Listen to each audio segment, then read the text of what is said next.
इन्होंने ये पोस्ट किया है, फेथ एंड पावर, आर्मेनिया तैयार है फॉर अजरबैजानी अग्रेशन। और ये पर्टिकुलर फोटो इन्होंने इसलिए यहाँ पर यूज़ करी है क्योंकि रिलीजन का एक बहुत ही इंपॉर्टेंट रोल है between the clashes of Armenia और अजरबैजान। ये दो देश हैं, टर्की के करीब आपको मिलेंगे, अभी आपको मैप पे दिखाऊंगा।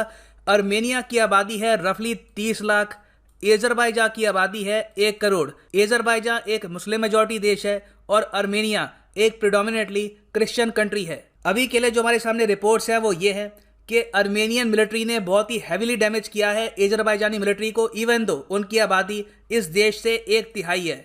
आर्मेनिया ने यह कहा है कि हमने अजरबैजान के 2 हेलीकॉप्टर शूट डाउन कर दिए हैं और 3 टैंक्स को अटैक किया है विद देयर आर्टिलरी। अजरबैजान की सरकार ने यह कहा है कि इतना डैमेज हमें हुआ नहीं है, हम अभी असेस कर रहे हैं कि हुआ क्या है। तो डिस्कस करते हैं इस टॉपिक को कि यहाँ पर डिस्प्यूट क्या है, इंटरनेशनल रिस्पांस क्या रहा है इस डिस्प्यूट को लेकर, बहुत कुछ आपको जानने को मिलेगा। So a lot to know, a lot to discuss as always. But before we begin, Google play store पे जाओ, डाउनलोड करो यहाँ पर स्टडी IQ एजुकेशन ऐप और यहाँ पे आप खरीद सकते हैं मेरा science and tech course. It is a great course for UPSC aspirants. मैंने यहाँ पर बहुत से टॉपिक्स कवर किए हैं और इन द फ्यूचर भी आपको बहुत सी वीडियोस यहाँ पे आपको मिलेंगी regarding science and tech. So download the स्टडी IQ app and buy the science and tech course today. Now first of all जो ये कंट्रीज हैं, जो ये लोकेशंस हैं, ये मैं आपको दिखाता हूँ मैप में।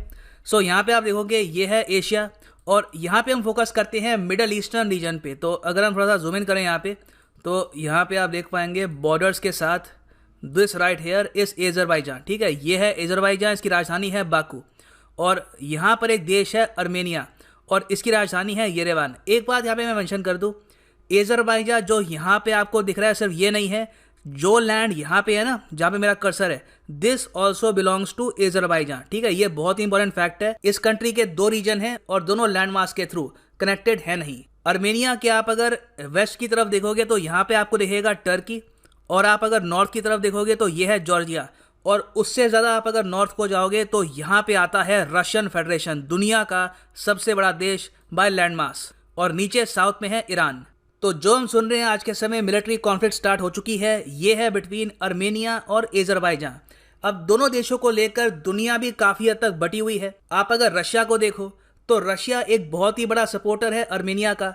रिसेंटली ही इन्होंने डील करी है कि ये सुखोई 30 बेचेंगे आर्मेनिया को, सेम वेरिएंट जो इन्होंने बेचा है इंडिया को। इंडिया को आप अगर देखो तो इंडिया एक बहुत ही बड़ा सपोर्टर है आर्मेनिया का।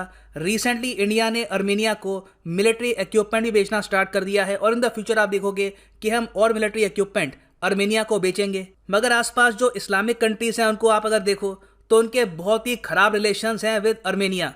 प्राइमरली आप अगर देखो पाकिस्तान को, देखो पाकिस्तान यहाँ पे है।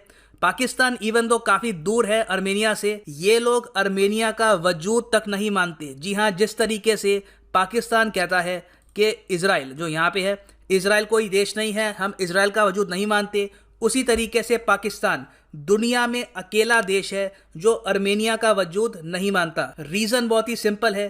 पाकिस्तान कहता है कि जो हमारे बहुत ही ज़रा फ्रेंडली कंट्रीज़ हैं दो, अजरबैजान और टर्की, जिस कंट्री का डिस्प्यूट हो इन दोनों कंट्रीज के साथ, जिस कंट्री के रिलेशंस खराब है इन दोनों कंट्रीज के साथ, उसका हम वजूद भी नहीं मानेंगे, इवन दो ये सब कंट्रीज आर्मेनिया को मानती हैं एज ए सॉवरन कंट्री। अच्छा, अब ये देख लिया कि कंट्रीज यहाँ पे कौन सी हैं, लोकेशन क्या है, अब लड़ क्यों रहे हैं, डिस्प्यूट क्या है इनका।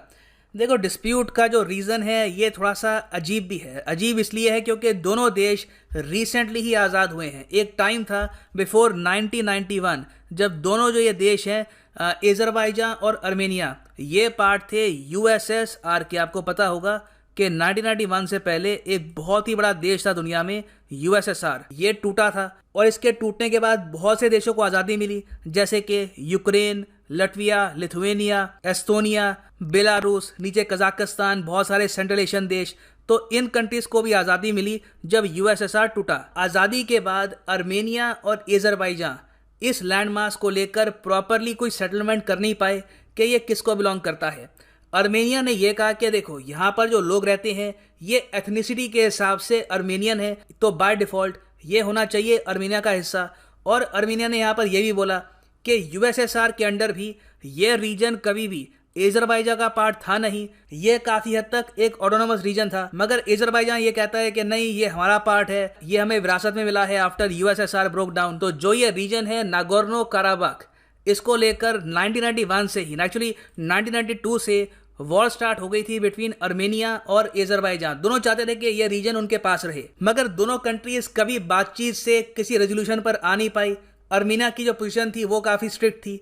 एजरबाईजान मानता था कि जो ये लोकेशन है काफ़ी स्ट्रेटजिक है, ये नहीं छोड़ सकते ये। तो बॉर्डर पे हमेशा फायरिंग, बॉम्बिंग, ये आम बात है। मगर हम देख रहे हैं कि 2018 से जो मिलिट्री एस्केलेशन है ये काफ़ी हद तक बढ़ चुकी है, जब से एजरबाईजान ने अपनी मिलिट्री बहुत ही आगे डिप्लॉय कर दी है नियर द अर्मेनियन बॉर्डर। अब एक क्वेश्चन आपके माइंड में ये आएगा कि जो एरिया डिस्प्यूटेड है बिटवीन अर्मेनिया और एजरबाईजान, यहाँ पर ज़्यादातर लोग क्रिश्चियन हैं या फिर मुस्लिम्स हैं? देखिए, प्रिडोमिनेटली ज़्यादातर तो यहाँ पर क्रिश्चियन अर्मेनियंस हैं, मगर जो मुस्लिम टर्क्स है ये भी आपको काफ़ी सारे मिलेंगे। और आप अगर एक न्यूट्रल पक्ष की तरफ से देखें तो ये कहना बहुत ही मुश्किल है कि ये एरिया बिलोंग किसको करता है। हालांकि एक बार यहाँ पे रेफरेंडम हुआ था। रेफरेंडम में लोगों ने ये कहा कि हमें किसी भी कंट्री के साथ नहीं जाना, हम चाहते हैं कि हम खुद एक इंडिपेंडेंट देश बन जाए, मगर रेफरेंडम को एजरबाईजान ने माना नहीं। और 1990 से आप अगर देखें तो इस बहुत ही छोटे से एरिया में ही 30,000 लोग मर चुके हैं बिकॉज ऑफ कॉन्फ्लिक्ट्स। गोलियां चलती हैं फ्रॉम एजरबाईजान, अर्मेनिया, मगर जो सिविलियंस हैं, जो आम लोग हैं, वो यहाँ पे मारे जाते हैं। तो अब रिसेंटली जो कॉन्फ्लिक्ट बढ़ी है उसका रीजन यही है। अर्मेनिया ने यह कहा कि एजरबाईजान की तरफ से गोलियां चली है, हमारे कुछ सिविलियंस मारे गए। उसके रिस्पॉन्स में इन्होंने एजरबाईजान के 2 हेलीकॉप्टर्स गिरा दिए, ये अर्मेनिया ने कहा है बाय द वे, और कुछ टैंक्स को नुकसान पहुंचाया है।